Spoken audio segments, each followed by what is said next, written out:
다 같이 한 목소리로 봉독하시겠습니다. 사무엘이 사울과 그의 사안을 인도하여 객실로 들어가서 청한 자 중 상석에 앉게 하였는데 객은 30명 가량이었더라. 사무엘이 요리인에게 이르되 내가 내게 두라고 말한 그 부분을 가져오라. 요리인이 널쩍다리와 그것에 붙은 것을 가져다가 사울 앞에 놓는지라. 사무엘이 이르되 보라, 이는 두었던 것이니 내 앞에 놓고 먹으라. 내가 백성을 청할 때부터 너를 위하여 이것을 두고 이때를 기다리게 하였느니라. 그날에 사울이 사무엘과 함께 먹으니라. 그들이 산당에서 내려 성읍에 들어가서는 사무엘이 사울과 함께 지붕에서 담화하고 그들이 일찍이 일어날새 동틀 때쯤이라. 사무엘이 지붕에서 사울을 불러 이르되 일어나라, 내가 너를 보내리라 하매 사울이 일어나고 그 두 사람 사울과 사무엘이 함께 밖으로 나가서 성읍 끝에 이르매 사무엘이 사울에게 이르되 사안에게 우리를 앞서게 하라 하니라. 사안이 앞서가므로 또 이르되 너는 이제 잠깐 서 있으라, 내가 하나님의 말씀을 내게 들려주리라 하더라. 아멘. 네, 기도하겠습니다. 하나님 아버지, 오늘도 이른 아침부터 예배드리게 하시니 감사드립니다. 우리가 이곳에서 하나님께 기도하고 또 간구하는 많은 기도 제목들이 있습니다. 하나님께서 또 우리의 필요에 따라서 또 하나님의 선하신 뜻대로 응답하여 주시옵소서. 또 오늘 우리가 하나님 말씀을 듣습니다. 우리가 그 들은 말씀대로 살게 하시고 또 주님께서 그 말씀대로 살아갈 수 있도록 성령 하나님께서 우리를 도와주시옵소서. 오늘도 변함없이 주의 말씀 속에 우리가 거하기 원합니다. 또 우리가 세상 속에서 살아갈 때에도 주님의 뜻대로 살아가게 하시며 또 우리 믿음으로 승리할 수 있도록 주님의 은혜로 우리의 삶을 이끌어 주시옵소서. 오늘도 언제나 늘 기쁨과 감사가 충만한 하루가 되게 하시고 또 우리에게 주어진 일들, 맡겨진 일들을 잘 감당할 수 있도록 주님 하나님 언제나 새 힘과 능력을 더하여 주시옵소서. 이 시간도 주님께서 함께하여 주실 줄 믿사오며 우리 주 예수님의 이름으로 기도드립니다. 아멘. 아멘.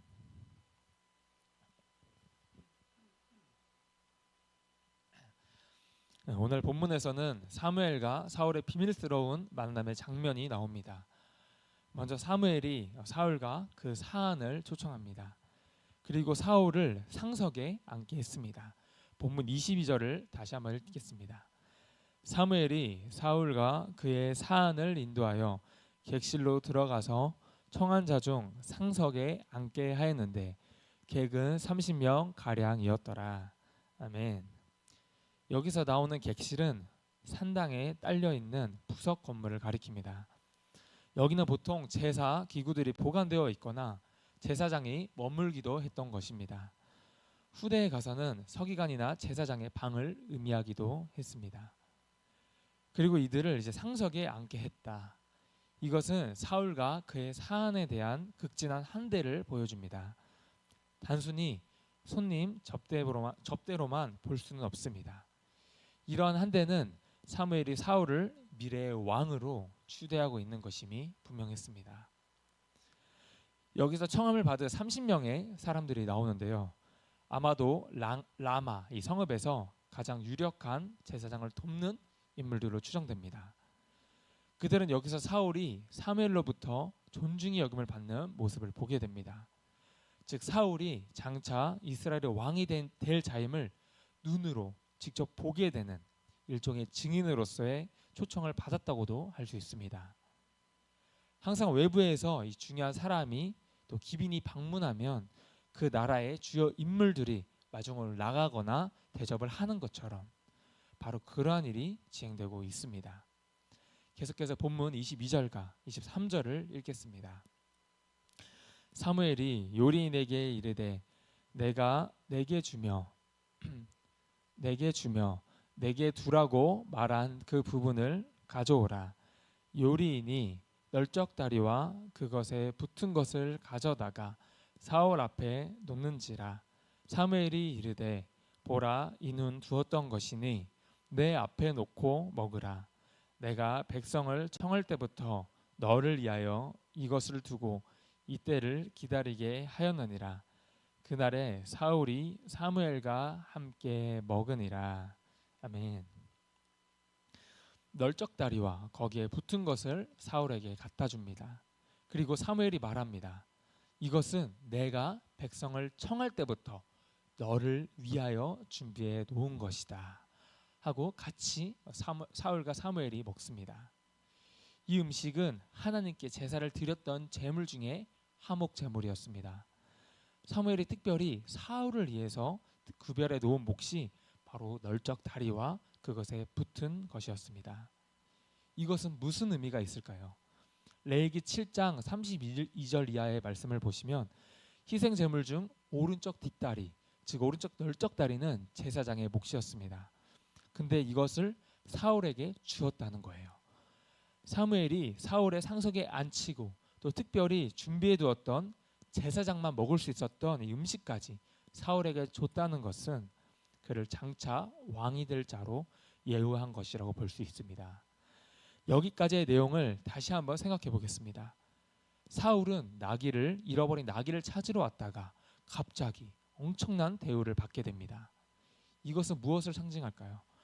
하나님의 바로 그분이 택하신 자들을 존귀하게 세워주는 장면입니다. 사무엘이 사울을 불러서 상석에 앉히게 합니다. 그리고 준비해 두었던 좋은 음식을 가져오게 해서 대접하는 것. 이것이야말로 하나님이 사울을 높이시고 존귀한 자로 세우셨음을 청함받은 자들 앞에서 보여주는 것입니다. 하나님은 이처럼 그분의 일꾼을 존귀한 자로 세우셔서 사명을 감당하게 하십니다. 우리는 이 사실을 기억해야 합니다. 성도 여러분, 구원이라는 게 바로 신분이 바뀌는 것을 의미합니다. 이것이 바로 구원의 특징입니다. 우리의 영혼이 구원받았을 때, 우리의 영혼이 구원받을 때 우리의 신분이 하나님의 자녀로 순식간에 바뀌게 되는 것입니다. 아브라함을 아브라함으로 만드신 것처럼 하나님이 성도를 불의 자녀에서 의의 자녀가 되게 만드셨습니다. 이처럼 성도는 하나님의 이런 은혜로 말미암아 존귀하게 된 자들입니다. 하나님께서 그렇게 부르셨어요. 이 존귀한 의인의 신분이라는 것은 성도들로 하여금 의로운 삶을 살 수 있게 만들어 주신 것입니다. 우리가 의인이 되기 위해서 노력하여 된 게 아니라 하나님의 은혜로 말미암아 이렇게 된 것입니다. 그러므로 성도는 은혜에 합당한 의인의 모습으로 사명을 감당해야 될 줄로 믿습니다. 이제 우리가 의로운 성도로서 부름을 받게 되면 그 순간부터는 성도는 이제 죄와 싸우고 또 사명을 감당할 수 있는 능력을 갖추게 됩니다. 이것이 바로 하나님이 성도에게 주신 능력입니다. 그러므로 그 순간부터는 더 이상 우리가 핑계댈 수가 없습니다. 그리고 더 이상 물러나서도 안 됩니다. 지금 바로 주님이 주신 그 사명을 우리가 감당해야 하는 것입니다. 우리가 전에는 죄와 허물로 죽었던 자였습니다. 공중권세 잡은 자를 따라서 불의하게 살았던 자들이었습니다. 하지만 이제는 예수 그리스도로 말미암아 택하신 족속이요 왕같은 제사장이 된 것입니다. 사울의 이 변화된 모습이 바로 그것을 증명해주지 않습니까? 우리가 사무엘상 10장의 말씀을 보시면 사울이 이제 왕으로 기름을 받고 나서 여호와의 영에 크게 감동되어 예언도 하고 새 사람이 되었다는 말씀이 나옵니다. 이처럼 하나님은 우리의 존재와 신분을 완전히 바꿔주심으로 우리의 사명을 넉넉히 감당할 수 있게 하십니다. 우리에게 베풀어 주시는 은혜로 말미암아 그리고 새롭게 된 그 능력으로 말미암아 우리에게 주어진 사명을 잘 감당할 수 있게 되기를 소망합니다. 계속해서 본문 25절을 보겠습니다. 그들이 산당에서 내려 성읍에 들어가서는 사무엘이 사울과 함께 지붕에서 담화하고, 여기서 사무엘이 사울과 함께 지붕에서 담화했다. 특별한 모습이 보입니다. 사무엘은 이곳에서 사울과 이야기를 이렇게 나누면서 이스라엘의 현 상황과 또 사울의 신적 소명에 대한 어떤 깊은 대화를 나눴을 것으로 짐작됩니다. 아마 그 담화가 사울의 운명을 또 바꾸는 다마가 되었을 것입니다. 이처럼 사울에게 나중에 기름을 붓기 전에 먼저 사무엘이 그에게 하나님의 신적 소명을 확신시켜 주어야 하는 어떤 그런 가정이 필요했을지도 모릅니다. 여기서 이렇게 사무엘이 사울과 함께 지붕에서 담화했다라는 말을 기록함으로써 우리에게 중요한 암시를 줍니다. 어떤 사람이든 하나님의 음성을 듣더라도 그것을 확증하는 시간이 필요할지 모르겠습니다. 계속해서 본문 26절과 27절을 읽겠습니다. 그들이 일찍이 일어날새 동틀 때쯤이라 사무엘이 지붕에서 사울을 불러 이르되 일어나라 내가 너를 보내리라 하매 사울이 일어나고 그 두 사람 사울과 사무엘이 함께 밖으로 나가서 성읍 끝에 이르매 사무엘이 사울에게 이르되 사안에게 우리를 앞서게 하라 하니라.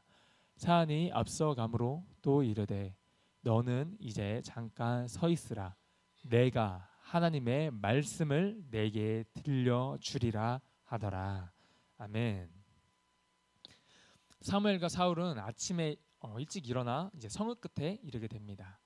그때 사무엘은 사울에게 사안이 우리 자신들을 앞서가게 할 것을 권합니다. 왜 그렇게 했을까요? 사무엘이 비밀리에 사울에게 기름을 붓고 또 하나님의 계시의 말씀을 들려주기 위해서 그랬습니다. 사무엘이 이토록 이를 비밀리에 행하고자 했던 이유가 무엇이었을까요?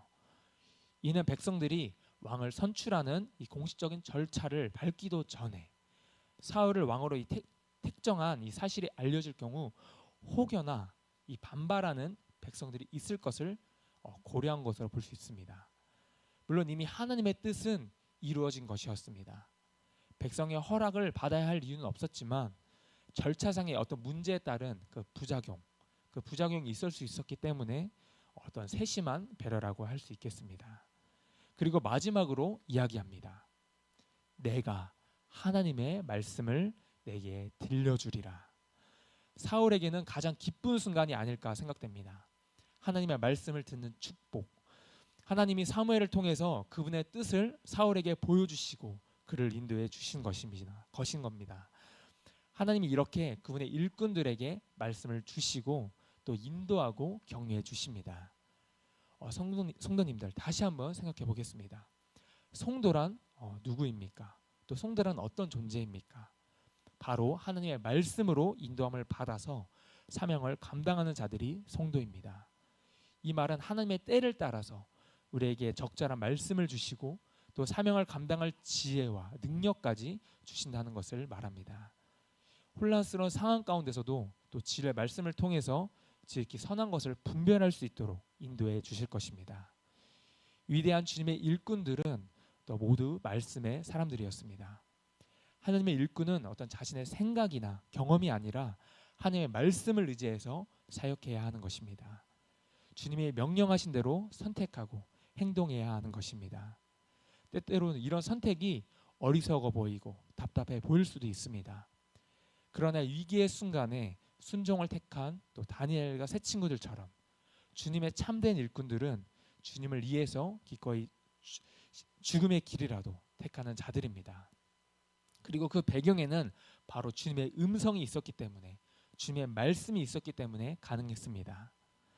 하나님의 말씀을 내게 들려주리라. 사무엘이 하나님의 말씀을 사울에게 들려주고 있습니다. 사울이 또한 하나님의 말씀을 듣습니다.